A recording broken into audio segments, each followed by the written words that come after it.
Jangan mempertanyakan kekuatan meminta. Begini ilustrasinya. Saya bertanya, seberapa Anda percaya dengan Allah? 100%? 200%? Atau tak terhingga? Oke, baiklah. Sekarang kita minta kepada Allah. Anda naik doa saat ini. Ya, saat ini juga hentikan nonton video ini dan berkata, ya Allah, saya ingin akhir bulan ini mempunyai uang 1 miliar masuk di rekening saya. Katakan kalimat itu berulang-ulang. Lalu diam sejenak sambil Anda merenung kalimat tadi.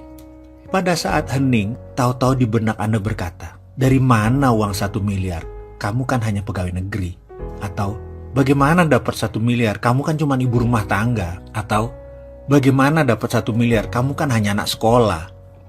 Lalu mendadak kalimat tadi mendominasi pikiran, lalu pikiran mulai menyeletuk. Ya juga ya, dari mana ya? Kayaknya nggak mungkin deh. Kalau itu terjadi, selesai sudah.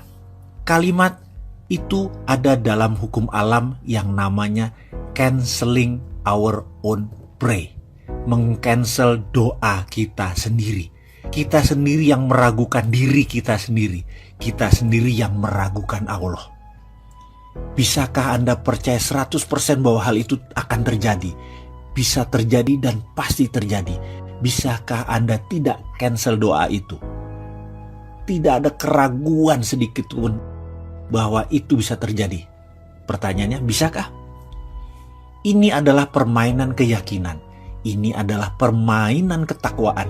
Inilah seni bertuhan. Inilah nikmatnya menjadi hamba Allah. Ketika keyakinan itu utuh, bulat, rapih, dan tekun, semua terjadi. Lalu, ada lagi rahasia lain. Ada. Yaitu kita harus mengimplan bahwa saya kaya dan sudah kaya. Bukan akan kaya, tetapi sudah kaya. Memberi adalah kunci pertama. Selain memberi keluar, kita harus memberi ke dalam. Apa itu memberi ke dalam? Saya mulai menjadi manusia materialis. Setiap bertemu mobil mewah saya katakan ini mobil saya. Saya bayangkan ini ada di garasi saya. Rumah mewah saya akan bilang ini rumah saya. Lihat hotel mewah saya bilang ini hotel saya. Kemudian saya putuskan untuk berangkat berdua bersama istri untuk menikmati apa yang orang kaya lakukan. Dengan 100% uang di tangan saya buang semua. Karena saya tahu pasti baliknya utuh dan bertambah. Kami memutuskan menikmati tinggal di Como Sambala Resort di Ubud, Bali selama beberapa hari. Menikmati satu malam berharga puluhan juta tarifnya. Dan saya tidak peduli.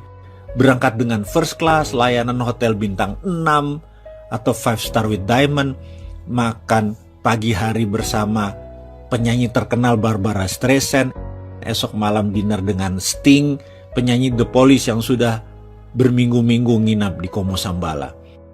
Kumpul dengan orang terkenal dan orang kaya tersebut ternyata cukup menyenangkan. 5 malam keluar kira-kira 100 juta rupiah. Saya tidak pikirkan. Dan saya tidak pernah tanya mau apa yang akan terjadi pulangnya nanti. Saya tidak punya uang sepeser pun di kantong, saya nggak peduli. Saya percaya 100% semesta tidak menyukai kekosongan. Pasti kantong saya diisi lagi. PD saya pol. Saya percaya pada sistem Allah tersebut 100%. Pulangnya, setiap hari di depan kaca saya berkata pada diri saya sendiri berulang-ulang sambil menunjuk bayangan cermin saya tersebut. Kamu makhluk Allah terbaik.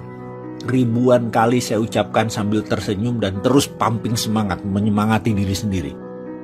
Tak lupa setelah melakukan sholat fardu, di ujungnya saya selalu ngayal dengan meresapi nikmatnya tinggal di hotel bintang 5 resort, naik kapal first class, dan seluruh kemewahan duniawi.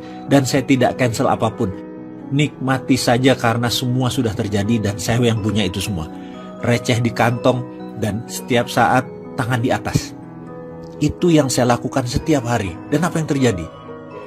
Ketika Kamisan, di bulan berikutnya, pertemuan bulanan tersebut, yang biasanya ada 5-7 orang, ternyata waktu itu 20 orang atau 30 orang hadir semua. Semua yang hadir adalah kenalan saya yang sudah lebih dari 15 tahun. Desimal rekeningnya ada yang 11, ada yang 12. Saya hari itu enteng sekali. Saya hari itu kocaknya setengah mampus. Padahal saya bukan clown. Saya bukan komedian. Melucu itu bukan darah saya. Tapi yang jelas hari itu mereka tertawa terpingkal-pingkal selama beberapa jam. Lucu sekali dan saling timpal jok-jok lucu. Saya pun sampai rumah mungkin sekitar jam 11-an. Padahal pertemuan itu sehabis maghrib. Di pertemuan-pertemuan sebelumnya jam 8 saya udah di rumah. Entah angin apa, keesokan harinya satu sahabat saya berkata, mau nggak kamu beli saham PTN di Nusa Tenggara Timur, mau ikut nggak? Saya jawab, nggak belum ada kelonggaran likuiditas, saya bilang gitu. Gampang, gak usah store dulu, komit aja, nanti kalau naik dikit sahamnya kita lepas baru buat nyicil. Gampang dah modal. Jadi sulit dong saya tolak penawaran tersebut, ya saya ikut. Pertemuan bulan berikutnya, masuk yuk, ada Chinese restoran di Macau. Ada posisi yang lokasinya bagus banget. Dapat tempat murah karena dulu itu Italian restoran tutup. Dengan sewa masih panjang, kita masuk gantiin dia. Buat Chinese food, modal gampang. Masih ada standby loan dari restoran lama. Pokoknya kita berdelapan masuk, kita bagi rata ya, gak usah pakai duit. Lalu percaya nggak? 6 bulan kemudian ada pengusaha Hong Kong naksir harga dan lokasi tersebut dibayar 2 kali lipat. Jadi kita belum turun duit, baru punya 6 bulan sudah langsung berbagi.